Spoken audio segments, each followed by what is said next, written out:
कहाँ से शुरू करूँ, कहाँ पर ख़त्म करूँ, कुर्बानी और प्यार इस माँ का भला कैसे मैं बयान करूँ।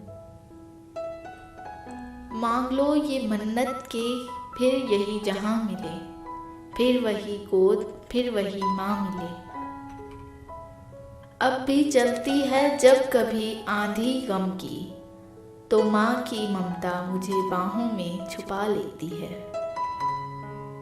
उसके रहते कभी जिंदगी में गम नहीं होता, दुनिया साथ दे ना दे, पर माँ का प्यार कभी कम नहीं होता। मिलने को तो हजारों लोग मिल जाते हैं, लेकिन माँ जैसा कोई दोबारा नहीं मिलता।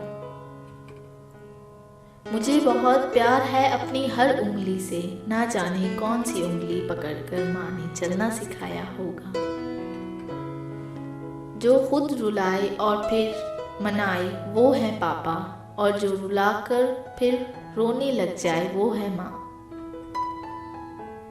मैं रात भर जन्नत की सैर करता रहा यारों, सुबह आंख खुली तो देखा सर माँ के कदमों में था।